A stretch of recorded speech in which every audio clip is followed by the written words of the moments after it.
l'électricité. Il se passe le même phénomène dans le monde de l'électricité que dans celui du téléphone. Une grande diversité d'opérateurs propose des tarifs extrêmement différents. Pourquoi changer d'opérateur? Est-ce que ça coûte...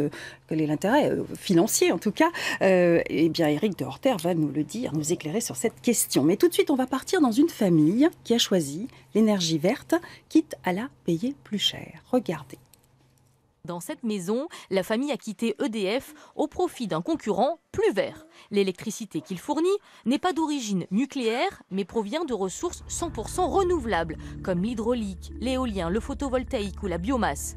Pour eux, c'est un choix citoyen au quotidien.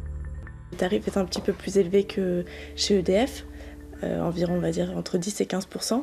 Donc c'est vrai qu'on va avoir tendance à prendre conscience qu'il faut maîtriser les énergies. Et du coup, ça c'est important parce qu'on va essayer de faire plus attention à notre consommation d'électricité, que ce soit en termes de chauffage, de lumière, d'éclairage, ou alors dans le choix des appareils ménagers, par exemple. Dans le foyer, aucun aménagement n'a été nécessaire, car quelle que soit l'origine de l'électricité, elle utilise le même réseau de distribution. En France, 76% de l'électricité vient du nucléaire, le reste de ressources renouvelables. Enercop à Marseille est une coopérative.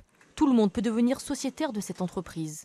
Le fournisseur achète directement l'électricité à des producteurs locaux et indépendants. C'est vraiment une spécificité d'Enercop de faire ça. On a des contrats directs avec les producteurs. En majorité pour l'instant, des producteurs d'hydroélectricité. Donc c'est à peu près 85% de notre électricité. On a des producteurs partout en France. On a une centaine de producteurs aujourd'hui qui vendent leur électricité à Enercop. Et il y en a 9 qui sont dans la région PACA. En région PACA, on produit environ 20% de la consommation globale des clients Enercop. Donc ça correspond à peu près à la consommation de 8000 foyers. Éric de Horter, ça fait partie des fournisseurs multiples maintenant. On peut acheter son électricité, pas seulement à EDF. C'est ça, il y en a une dizaine à peu près maintenant sur le marché. Enercop, on l'a dit, c'est une société marseillaise. Ouais. Et aujourd'hui, ils ont à peu près 35 000 abonnés. Ils ont doublé leur nombre d'abonnés l'année dernière. Et effectivement, ce sont souvent des gens qui ont réfléchi un petit peu à leur consommation et qui se sont dit, je ne veux pas forcément payer moins cher, mais je veux pouvoir influer sur l'évolution du marché de l'électricité. Un choix citoyen. Oui, laisser des centrales nucléaires avec des déchets. En matière de développement durable, on distingue souvent le coût et le prix.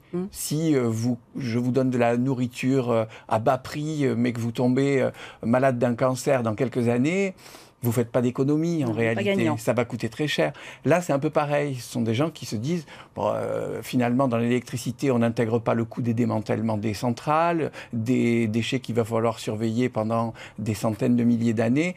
J'ai envie d'agir différemment. Et là, quand on est chez Enercop, on devient actionnaire, on devient coopérateur. C'est pas une société, c'est une société coopérative, donc on a des parts et on participe au conseil d'administration et par exemple au financement de projets de petites coopératives d'électricité ici, qui vont créer de l'emploi non délocalisable chez nous. Et le service après-vente ? Est-ce qu'il est efficace? Mais c'est ça qui est génial aussi, c'est que quand là, moi, j'ai fait une autre expérience. Il y a une nouvelle société qui s'appelle Équateur. EKW, Équateur, pour jouer sur le... Bon, j'ai été bêta-testeur. Il y a une quinzaine de personnes et je participe à l'élaboration de l'interface, puisque ça va se passer sur Internet.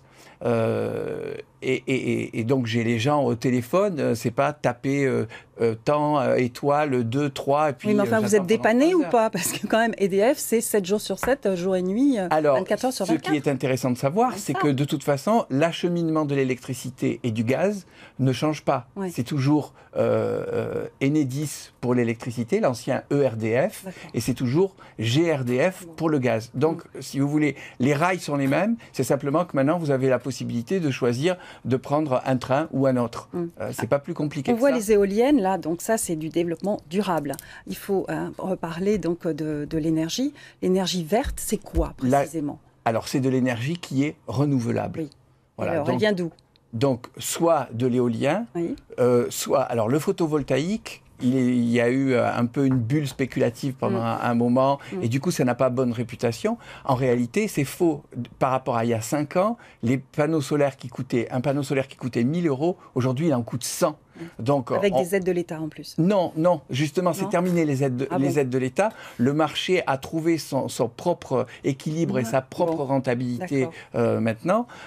Donc, en réalité, l'électricité d'origine photovoltaïque, aujourd'hui, elle est moins chère que l'électricité d'origine nucléaire. Donc le marché va changer complètement dans les prochaines années. D'un côté, il va y avoir probablement des augmentations de prix, de l'autre des baisses, et c'est intéressant de suivre comme on l'a fait avec le téléphone. Quand il a commencé à avoir plusieurs sociétés, on a commencé à dire « oh, c'est très compliqué », et puis finalement, maintenant, on passe d'une société à l'autre, on change, on reste un peu à l'écoute, on pose la question aux collègues et on se tient au courant. Le moins cher, c'est qui ? Alors, ce qui est très intéressant, c'est que effectivement, c'est compliqué. Je ne peux pas répondre comme ça, oui ou non. Et puis vous avez. Mais ce qui est intéressant, c'est de savoir s'il vous reste encore 2 jours, que choisir à lancer depuis 3 ans une opération justement de l'énergie moins chère ensemble. Donc, ce qui se propose de faire, c'est vous allez sur le site choisirensemble.fr, vous vous inscrivez, vous mettez vos consommations d'énergie de manière à ce qu'on sache un petit peu quel profil de client vous êtes. C'est très différent en fonction du lieu où vous êtes et du type de consommation. Et ensuite, eux, ils vont aller démarcher tout le monde. Et ils vont dire, voilà, nous, on va vous amener potentiellement tant de clients, vous nous faites quel prix, comment ça se passe, et dans 2 mois, il y aura le résultat de la consultation. On va vous envoyer un contrat avec des conditions où Que Choisir aura tout épluché, alors que vous savez très bien que quand vous avez les conditions d'utilisation, en général, vous cliquez et puis vous n'avez pas lu les 10 pages de clauses. Là, ils l'auront fait pour vous, et ils vous proposeront le meilleur rapport qualité-prix. Ensuite, à vous de choisir. Ils l'avaient déjà fait depuis 3 ans. Et ils le font. Cette fois-ci, ils le font comme une étude pour de le marché gaz et pour l'électricité.